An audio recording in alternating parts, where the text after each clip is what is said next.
You are looking to launch a SaaS product and you're wondering, how do I validate my idea before I invest significantly into this business? Today I want to share with you 5 essential questions you need to ask yourself about your business before you actually commit to it. Let's get down to it.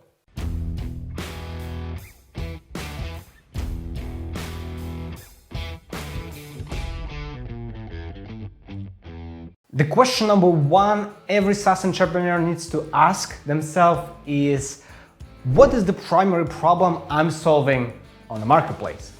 You see, this question makes you get out of your own head and start thinking from the client's perspective.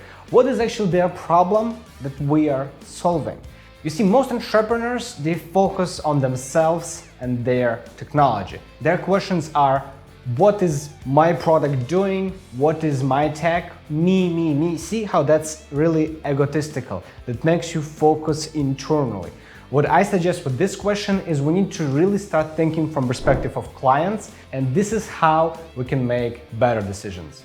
The question number 2 is, who am I solving this problem for?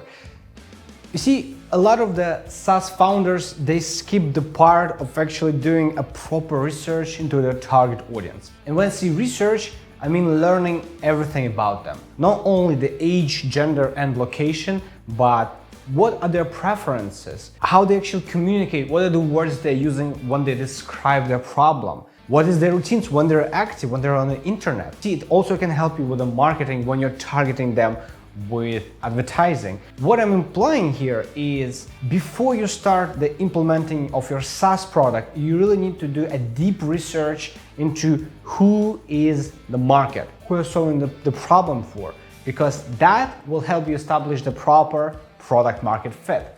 And without product market fit, it's going to be a challenge to get any traction. The question number 3 I want you to ask yourself when you start your SaaS journey is, why now? Why now is the best time to actually roll out this business? Why not in 5 years from now? You see, when you're thinking from the perspective of solving the market problem, not only for who and what is the problem, but also the timing matters a lot. Because at some point, let's put an example of the pandemic that was happening, right? And for example, you're building a product that is, let's say, bike suspensions. You see, you're building some really innovative elements of a bicycle. Well, during COVID, when it comes to transportation, it might be a challenge to introduce this idea because it's not a burning problem anymore at this stage, right? Same comes to SaaS products. When you are building a solution, you need to ask yourself, why now is simply the best time? Why cannot we get back to this question in 2 years from now? Why now is a great opportunity?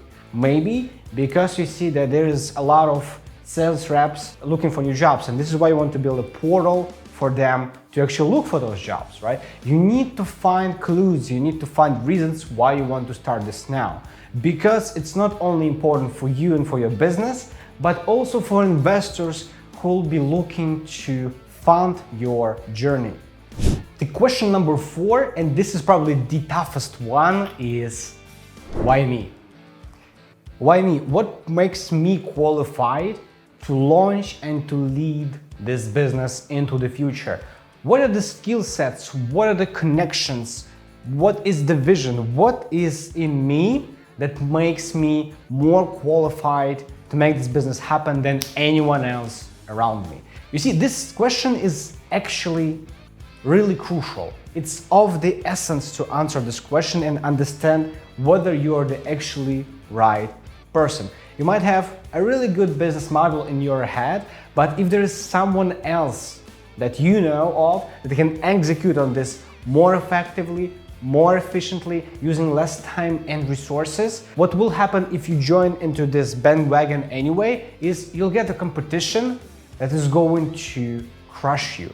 Unless you have the unique edge, the unique skill set that would make you push forward and be leading in your industry. So make sure you have an honest conversation with yourself and make sure you're actually the one qualified to make this business happen.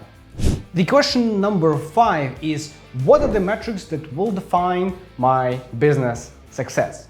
And when I say metrics, I mean both internal and external KPIs. For example, if we are building, let's say, a lead generation software that facilitates our clients' lead generation activities, the questions need to be both on the customer side and on your internal side.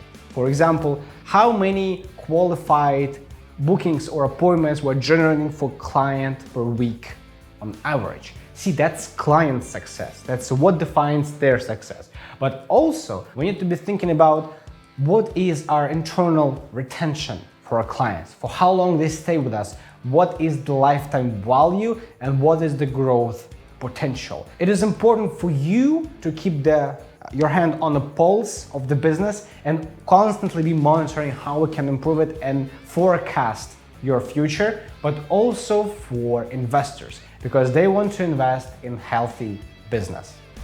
What have you learned from answering those questions to yourself? Let me know in the comments. If you enjoyed this video, make sure to put it a thumbs up and subscribe to my YouTube channel, because there are more videos like this to come. Until next time, I'll see you in my next episode.